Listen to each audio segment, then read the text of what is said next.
읽은 본 말씀으로 자신의 영적 상태를 깨달아라 라는 제목으로 하나님의 말씀을 나누겠습니다.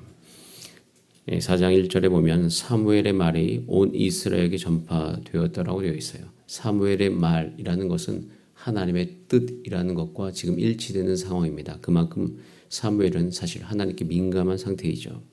그래서 사무엘의 말이 온 이스라엘에게 전파돼서 블레셋 사람과 싸우라고 하는 것이에요.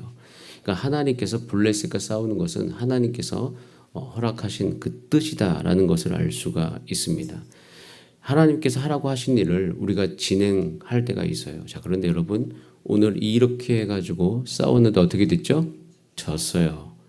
자, 여러분 우리가 여기서 한 가지를 분명히 깨달아야 됩니다. 하나님이 하라고 하신 것을 순종해서 행할 때 결과가 좋지 않을 때가 있어요. 그런데 그렇게 결과가 좋지 않을 때 많은 경우가 어떤 뜻이냐면 하나님이 하라고 하신 일을 내 뜻대로 해서 그래요. 하나님이 하라고 하신 것을 내 생각대로 할 때 그렇습니다. 저도 예전에 수련회를 진행함에 있어서 젊을 때에 하나님께서 하신 수련회를 큰 패배를 경험한 적이 꽤 많아요. 수련회는 수십 번을 했겠죠.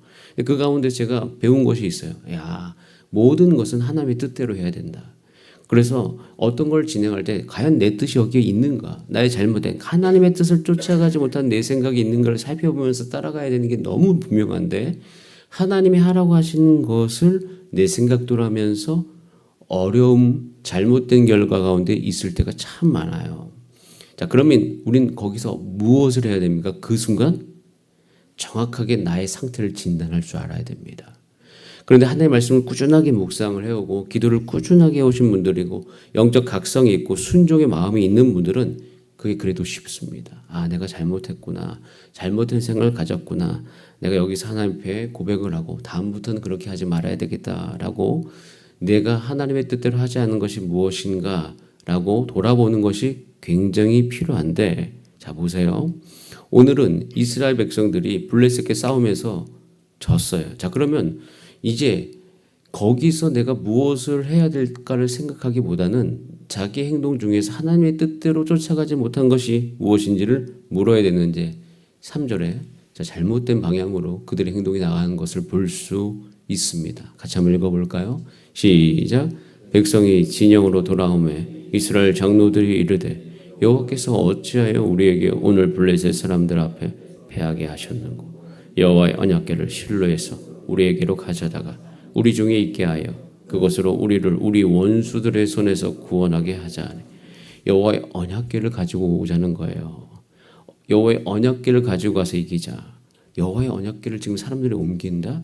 여러분 이 생각 속에 숨어있는 무서운 생각이 무엇이죠? 하나님의 언약궤를 지금 누가 움직여요? 사람이 움직이죠.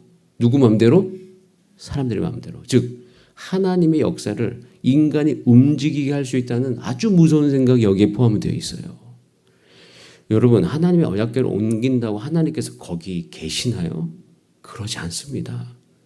여호와의 언약궤는 상징적인 것이에요. 그 상징은 하나님의 말씀을 기억하라는 상징이에요. 하나님의 언약을 기억하라는 상징이에요. 그 말씀을 경외하라는 것이에요. 그렇기 때문에 사실 그 상징은 하나님이 아니기 때문에 우리는 생각할 수 있어야 돼요. 하나님께서 거기에 계시지 않을 수도 있어요. 여러분 우리는 하나님의 능력을 사람이 조종할 수 없습니다. 하나님은 하나님이세요. 그렇기 때문에 오히려 우리는 여기서 하나님의 마음이 무엇인지를 살펴야 됩니다. 그것이 하나님을 경외하는 마음인 것이에요. 근데 이스라엘 백성은 하나님의 말씀에 대한 경외함도 없고 하나님을 알고 싶지도 않고 하나님에 대한 경외한 마음이 전혀 없는데 이 전쟁에서는 이기고 싶은 거예요. 여러분 이 마음들이 우리 삶 가운데 있을 수 있어요. 나는 하나님을 몰라. 하나님의 말씀을 내가 읽고 싶지도 않아. 하나님의 말씀을 내가 경외하지도 않아. 그런데 하나님께 복받아서 잘 되고 싶은 마음. 사실 이 부분은 굉장히 경계해야 될 부분들이 있어요. 자 보세요. 이것에 대한 상징적인 표현으로 4절에 보면 이 언약궤 누가 갖고 옵니까? 예, 홈리와 비느하스. 그러니까 홈리와 비느하스가 갖고 왔다기보다는 같이 옮겨왔는데 지금 하나님의 언약궤와 함께 있는 사람이 누구예요? 홈리와 비느하스. 이분들은 어떤 분들이에요? 하나님을 멸시하는 분들이에요. 제사를 멸시했다라고 표현되어 있어요. 하나님께서 이들을 용서치 않겠다고 말씀하셨어요. 근데 그들이 하나님의 언약궤와 함께 있다. 여러분 하나님께서 거기에 계실까요? 여기서 드러나는 이스라엘의 가장 큰 문제는 하나님을 경외하지 않은 자가 이스라엘 백성들 가운데 있는 것이에요. 자, 그러면 블레셋과 전쟁을 해서 졌어요. 그럼 진 다음에 무엇을 해야 될까요? 그 죄를 다뤄야죠. 야, 우리가 하나님의 말씀을 잘 몰랐구나. 말씀대로 행하지 않았구나. 그래서 블레셋과의 전쟁을 통해서 그 죄를 다뤄야 됩니다. 이스라엘 백성이 예전에 여호수아서에서 보면 여리고성 친 다음에 아이성 쳤잖아요. 근데 거기서 패배했잖아요. 그래서 어떻게 했죠? 그때 죄를 다루었잖아요. 그 가운데 있었던 죄, 그 죄가 무엇인지를 알고 그 죄를 다루고 나니까 아이성을 다시 이겼잖아요.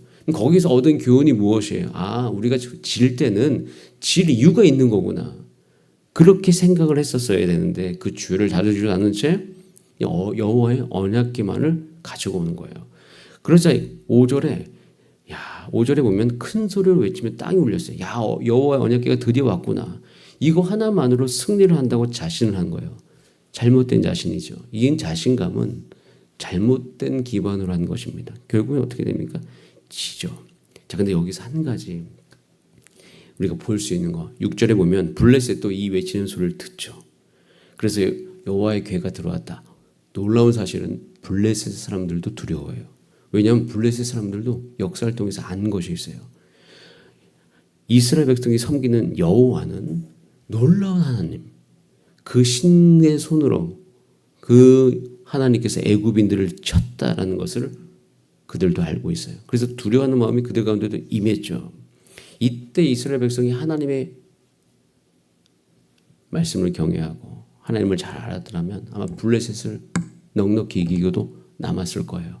그건 여호수아서에서 보면 우리는 분명히 알 수 있습니다. 저는 그래서 6절부터 9절을 통해서 분명히 9절까지 이 모든 상황들, 근데 9절에 이렇게 고백을 해요. 자, 9절 말씀 한번 같이 읽어볼까요? 시작. 너희 블레셋 사람들아 강하게 되며 대장부가 되라.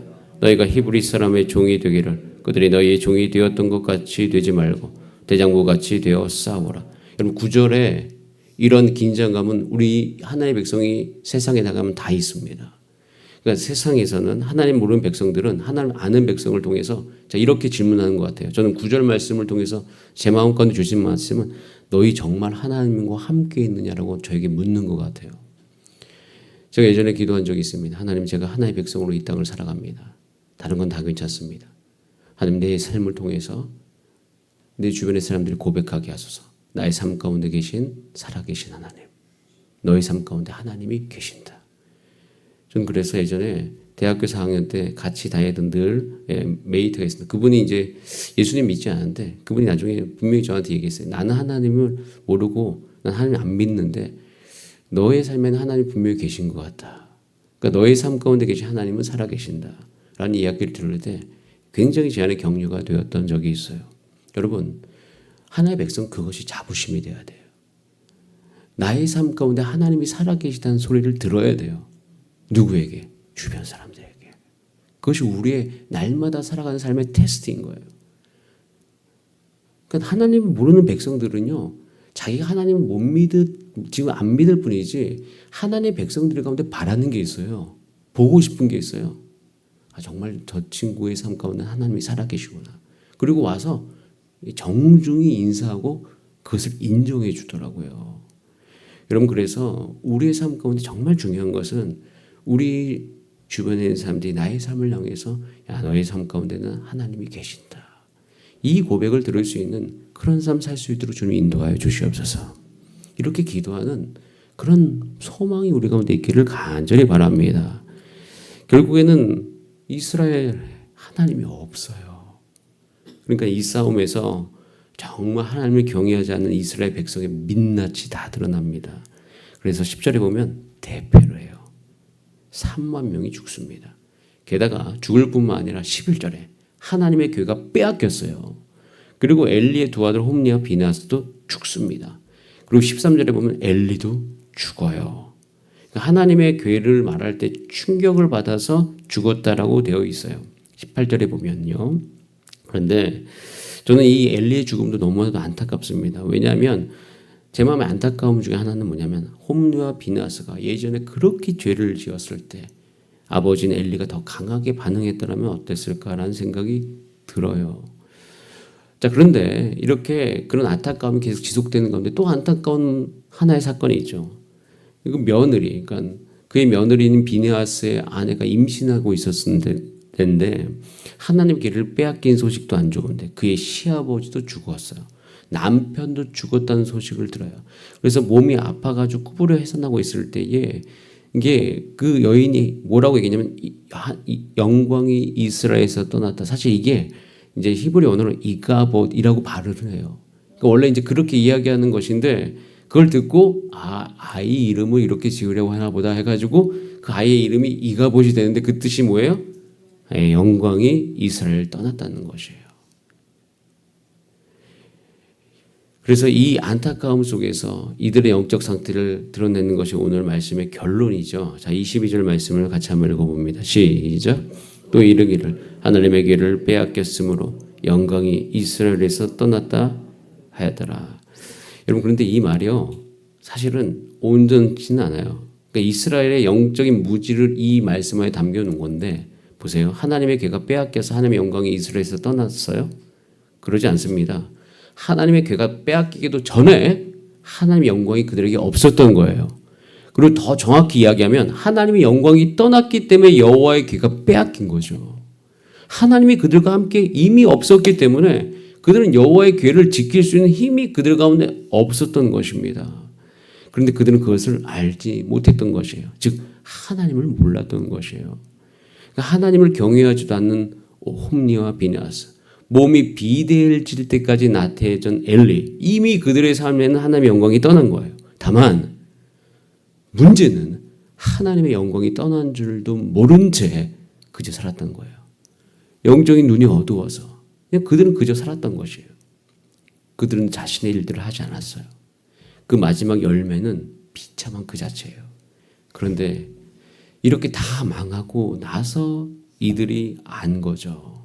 야, 하나님이 우리를 떠났구나. 우리가 하나님을 경외하지 않는구나. 저는 그래서 여러분 앞으로 이제 구약을 쭉 읽어가면서 알게 될 거예요. 이스라엘이 얼마나 많이 망하는 줄. 그런데 우리는 거기서 교훈을 얻으셔야 돼요. 때로는 망하는 것이 은혜일 수 있겠다. 왜? 사람은 참 어리석어서 망하지 않고는 자기 상태를 모를 때가 너무 많아요. 여러분, 그래서 하나님의 백성은 정말 성경을 읽으셔야 됩니다. 왜냐하면 내가 망하기 전에, 내가 잘못되기 전에 내 영적인 상태를 알 수 있는 방법은 성경을 읽고 기도하는 방법 외에는 없어요. 성경을 읽으면서 내 상태가 이렇구나. 지금 내가 얼마나 하나님을 쫓아가야 되는 상태인지, 내가 내 욕구 가운데 탐욕 가운데 변질되어져 가고 있구나. 그래서 날마다 성경을 묵상하지 않고서는 깨달을 수 없는 것입니다. 여러분, 우리가 함께 기도하기를 원합니다. 주님, 나의 인생 가운데 하나님이 나와 함께 계시다라는 그 이야기가 나의 삶의 간증이 되게 하여 주시고, 하나님이 함께 계시는 것을 내가 알게 하시고, 또 행여나 내 삶 가운데 하나님의 말씀을 떠나서 생활하는 것이 혹시 있다면 주님 나를 긍휼히 여겨주셔서 내가 미리미리 깨달을 수 있는 은혜를 허락하여 주시옵소서. 그리고 주의 뜻을 쫓아가는 나의 삶이 되게 하여 주시옵소서.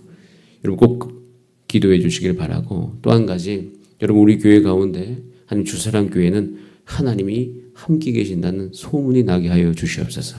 다른 것이 아니에요. 그냥 하나님이 교회 가운데 역사하신다. 하나님이 우리 가정 가운데 역사하신다. 하나님이 여기 계신다. 그것은 여호와를 경외하는 백성, 하나님의 말씀을 따라가는 백성으로서 그렇게 아버지 우리가 보여지게 하시고 드러나게 하여 주시옵소서. 여러분의 삶 가운데도 하나님이 함께 계시는 삶이 되기를 소원합니다. 그렇게 하루 살아가시는 은혜 누리시기를 바랍니다. 우리 다 함께 기도하시겠습니다.